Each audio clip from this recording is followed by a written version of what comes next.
We're in the middle of a pandemic, and I can't think of a better time to share a story that has been a book that's been out of print for some time now. And it's super unfortunate because I absolutely love the book. It's illustrated by Michael Tickner from Lions Bay. And I think you'll understand why this is the right time for this book when I read it to you.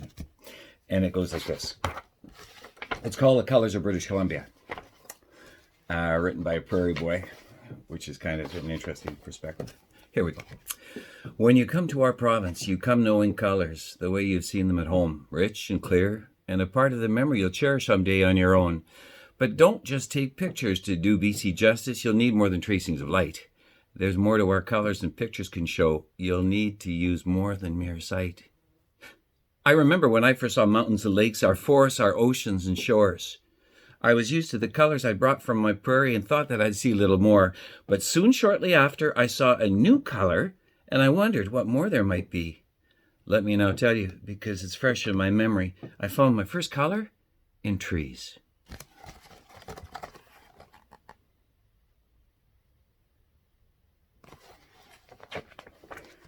Sure, you might have seen green in hedges or valleys or grasses or parks or the plain. But you don't have the slightest idea of what green is unless you've stood out in the rain, stood deep in a forest and looked up at tall trees. So green, you can feel they're alive. Emily Carr shows the green as we see it. It's a color trying hard to survive. I remember the first time I walked through the forest and I lifted my head to the sky. I remember the soft rays of sun as they crept through the branches that gathered up high. I remember my words and my thoughts this first day. Carr painted the truth. A vibrance so green, it just has to be seen. It was much like the green of my youth.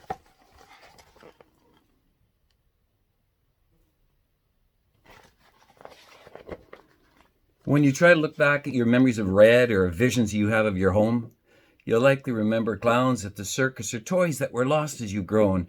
But for those of us here whom you ask, what's your red? Afterthought, we all say the same. It's always the color we see in the evening. It's a sunset, so often aflame.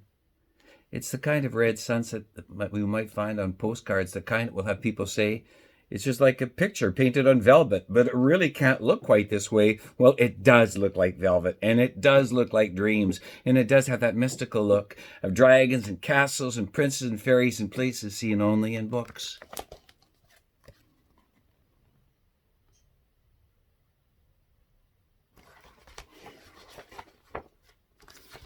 You can always find tulips in thousands in Holland. You can always find tulips by thousands in Holland each spring, as so many folks do. But come to the West Coast not long after Christmas, and you'll come to know yellow here too. We know we're the envy of all of our neighbors who can't help but wish they were here. When their winter hangs on and our flowers abound, it's time that our yellow is dear. I can remember the first time I saw yellow. I remember the first time I saw yellow tulips on sidewalks in quaint Dunderave. Like thousands of others who come from the east to escape from cold winter's rage. I remember my words and my thoughts that spring day. This truly is heaven on earth. Yellow is the color of spring every year. It's the color that brings us new birth.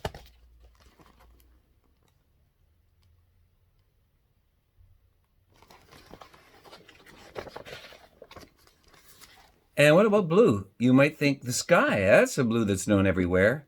Or the ocean, of course, on a bright summer's day is a blue world of water and air.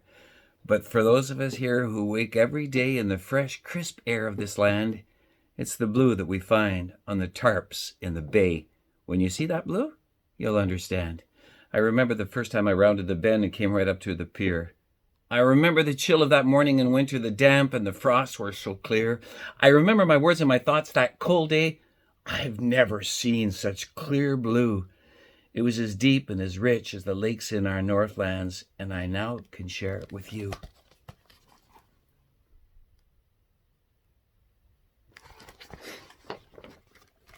Somewhat like blue, but softer and wet, is the color we know to be gray.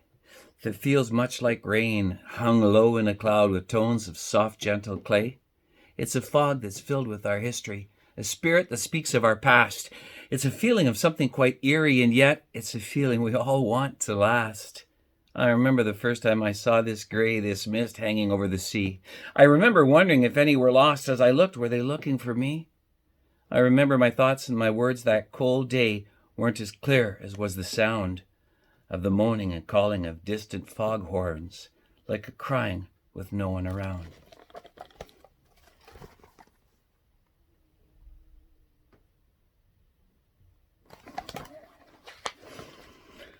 To say that our vision of white is in snow won't come as a total surprise, as so many people in Canada say our white is snow that dazzles the eyes.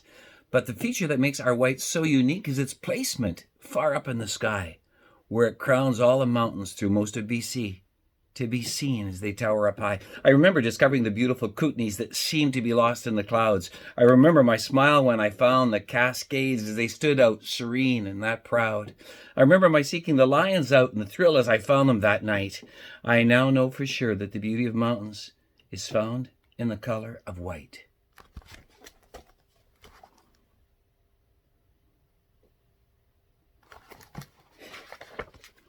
To learn of our brown, you'll have to go into the heart of our wonderful land and gaze at the hills just north of Penticton and its beaches of hot summer sand. What highlights this brown is the contrasting colors of the hills in the endless blue lake and the green of the orchards that run alongside them. That's the depth that our color brown takes.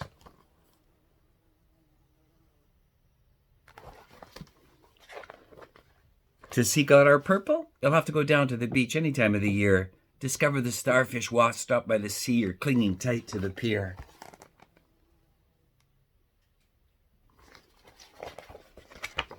You can wait for the spring when our cherry trees bloom and pink petals snow down on you.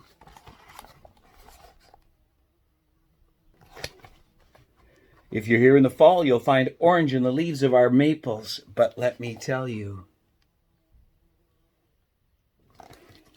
and here it is.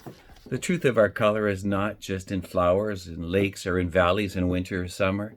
It's not just in mountains nor in our tall green trees. It's not in red sunsets or small busy quaint quays. It's not in our wondrous gardens. It's not in our mountain trails. It's more than BC fruit. It's more than salmon or whales. The truth of our color is found on the faces of all of the people you'll meet. Out in the slopes or deep in the valleys or moving around on our streets. And though we look different, we all share the same dream, the forest, the mountains, the sea, boasting the wondrous beauty of nature through all the colors of BC.